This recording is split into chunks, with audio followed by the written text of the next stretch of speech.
পুলিশের অনুমতি না পেয়ে অবশেষে নামাজের স্থান বদল করলো বাঁকড়া মসজিদ কমিটি। নিজের এলাকায় আলাদাভাবে নামাজ পড়ার সিদ্ধান্ত বাঁকড়া মসজিদ কমিটি। রাস্তায় নামাজ পড়ার হুঁশিয়ারি দিয়ে অন্য মসজিদে গেলেন সিদ্দিকুল্লাহ চৌধুরী। বিমানবন্দরের সেকেন্ডারি রানওয়ের কাছেই মসজিদে নামাজ পড়া ঘিরে বিতর্কের সূত্রপাত হয়। এয়ারপোর্টের পরিকাঠামোগত সম্প্রসারণের লক্ষ্যে মসজিদ স্থানান্তরের সিদ্ধান্ত নেওয়া হয়েছে। আপাতত বন্ধ করা হয়েছে বিমানবন্দর চত্বরে থাকা মসজিদে গিয়ে নামাজ পড়া। সকাল থেকে এয়ারপোর্টের 7 নম্বর গেট চত্বরে 163 ধারা জারি করা হয়। পুলিশের তরফে করা হয় মাইকে প্রচার।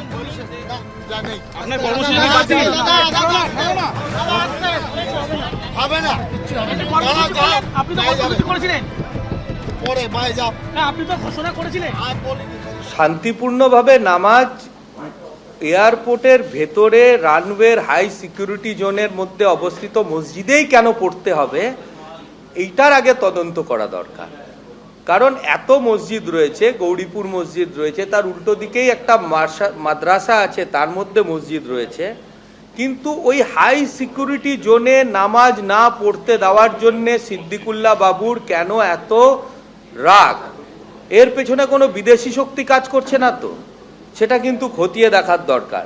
এই সিদ্দিকুল্লাহ চৌধুরী ধর্মের ব্যবসা করে, সেই ধর্মের দোকান চালানোর জন্যে উনি এইভাবে ইনস্টিগেট করছেন এই রাজ্যের মুসলিম সম্প্রদায়কে। তো এই ধরনের একটা মানুষ যখন ইনস্টিগেট করার চেষ্টা করেন, প্রশাসনের যেটা ভালো মনে হয়েছে প্রশাসন সেটা নিশ্চয়ই করেছেন। কেউ বলছেন মদন মিত্রের সঙ্গে আছেন, আবার মমতা বন্দ্যোপাধ্যায়ের সঙ্গেও আছেন। কেউ আবার অভিষেক বন্দ্যোপাধ্যায়ের বিরুদ্ধে ক্ষোভ উগড়ে দিচ্ছেন।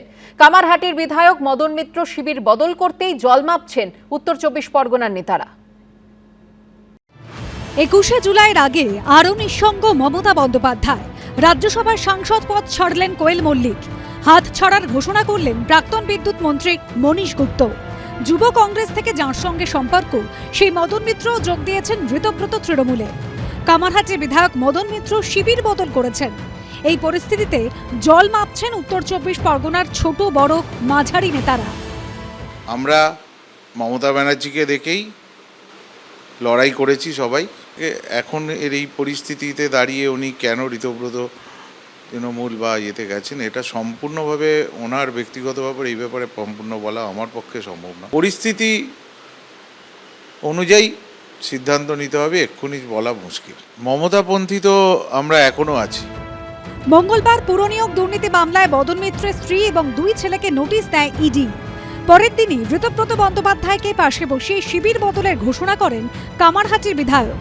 এই পুরনিয়োগ দুর্নীতি মামলাতেই একাধিকবার ইডির মুখোমুখি হতে হয়েছে কামারহাটি পুরসভার প্রাক্তন চেয়ারম্যান গোপাল সাহাকে।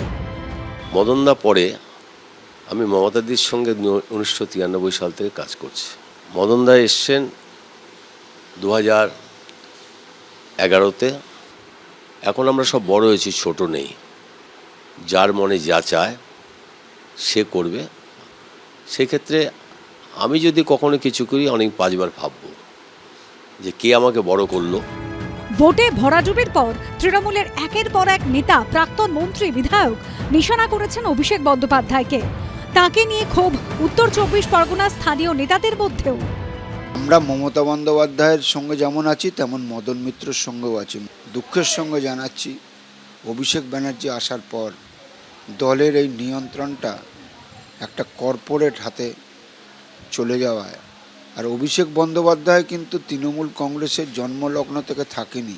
দলে অভিষেক বন্দ্যোপাধ্যায় যে স্টাইলে দল পরিচালনা করছিল সেটা কিন্তু সাধারণ মানুষ ঠিক চোখে দেখেনি।